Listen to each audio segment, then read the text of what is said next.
We're lucky to have on the show tonight, ladies and gentlemen, a very, very good friend of ours. Not only is he a good friend, but he's also a fantastic producer, and Sully will be here to tell you more about that. Let's cross now to Dennis Smith.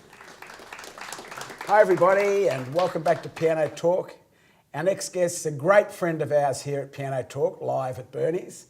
He's founder of The Go Show, amazing producer, entrepreneur, has brought every artist I've ever heard of to Australia. Very good friend of ours, Mr. Dennis Smith. Dennis, how are you? Fine, nice, Peter. How nice to see you. Nice to be here. This man is so famous, ladies and gentlemen. Dennis, where did it all start? I know that you started The Go Show. When was that and where? Well, it was in 1964. It was the year the Beatles toured Australia. And at that time, believe it or not, there were only two commercial television stations or networks in Australia, Channel 7 and Channel 9. And then they decided to open a new network, which was then to be called Channel O, and they called for tenders. And Reg Ansett, of course, who owned Ansett Airlines at the time, he tendered for it and got the rights to have open the next television station in Melbourne. And we put a format to him for a teenage television show, because at that time, the only shows on television were Bandstand in Sydney, Brian Henderson's Bandstand on Channel 9, and Johnny O'Keefe's Sing Sing Sing on Channel 7. And none of our singers and potential young stars in Melbourne were getting any exposure on television. So it was The Go Show before commotion, was it? Oh yes. Ah, wow. So we went to air in August 1964, which is almost 50 years ago, and of course once the people saw the Normie Rose and Johnny Youngs and Ronnie Burns and the bands like the Twilights and the Masters Apprentices saw them on television, they became the stars of music in Australia. Did that lead into your management thing, the fact that they were coming to you on your TV show? Did you sort of look after them? Well, The Go Show ran for about 5 or 6 years, and then when it finished, it went national after 6 months. It was originally just Melbourne, but it ran for 5 years nationally. And then I opened my own company promoting entertainers, people like Johnny O'Keefe and Cole Joy and all the Australians. Yeah. And then in the mid-70s, we started bringing out overseas entertainers. I can remember you so clearly. I was musical director at Dawson Gardens with our friend Wally Helms, and Dennis had arrived in a beautiful big fur jacket and a couple of secretaries and Norman Wisdom or Harry Seacombe, and Roy Orbison. Look, they'd come in and they'd go, "Look, there's Dennis Smith."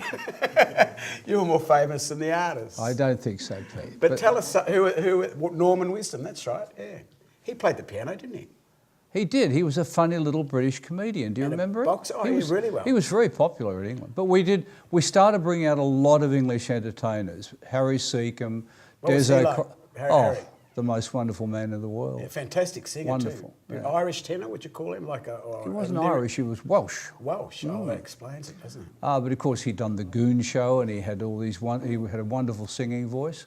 And Des O'Connor and Max Bygraves and Cilla Black and Petula Clark. Des O'Connor. We used to bring out a lot of those English entertainers. Yeah. Des O'Connor's first hit, I think, was Any Dream Will Do, which was written by Andrew Lloyd Webber out of Joseph's Technicolor Dreamcoat. It was. So that was his first hit, wasn't it? Des O'Connor, about 1969. Did you ever bring out Winifred Atwell? I didn't bring her out because she lived in Australia. Ah. So yes, I used to tour her. That's fantastic. And what was she like to work with? She was wonderful, Winnie. Yeah. Just a lovely, lovely, wonderful woman. Yeah, fantastic. A great player too. Oh. I actually do a little bit of a sound alike. In fact, we finished the show with some Winifred Atwell hits. In fact, my grandfather, Winifred Atwell, was his favourite pianist. He loved the 12th Street rag, loved the black and white rag, and he loved the oily rag. He was a mechanic, you see. But Winifred Atwell, well, any time she'd play... Yeah, I mean, she was one of the first, correct me if I'm wrong, but she was one of the first people to become a star playing the piano, didn't she, really, Winnie? Well, I know a little bit about her because when I do my, what do you call them, the retirement villages, I do a little spiel about her. And she's born in 1914 in Trinidad, and she studied at the Royal College of Music in London, and great classical player. And then she somehow liked the sound of the jazz, and especially the honky-tonk, and from there it took off, and she ended up selling about 18 million records and resided in Australia. How many times would you have booked her? Oh, I must have done 70 or 80 shows with her. Did she never make a mistake? And No, she was wonderful. she didn't have her beforehand, or? No, she didn't. Her husband Did drank more than enough for both of For them. both of them, yeah. Lou Leveson, he did very well. Oh, okay. Oh, He liked a little drink, Lou. Look, it's so easy. There's so much stuff I'd love to talk to you about, but we've been talking for 5 minutes. It's unbelievable.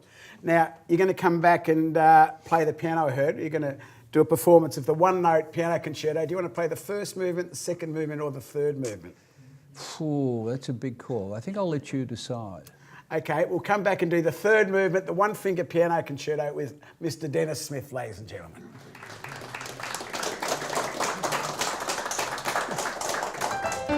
Piano Talk. Ladies and gentlemen, it's our pleasure at Piano Talk to present the famous Mr. Dennis Smith performing the third movement of the one-finger piano concerto. Go.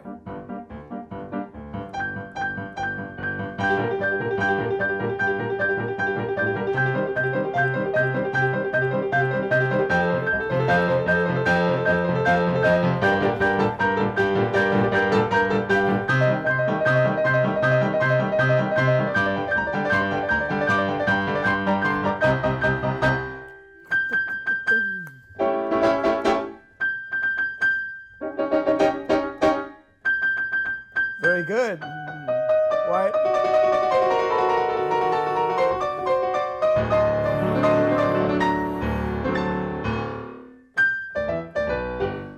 Mr. Dennis Smith, ladies and gentlemen. I got it right. You got it right. I couldn't believe that.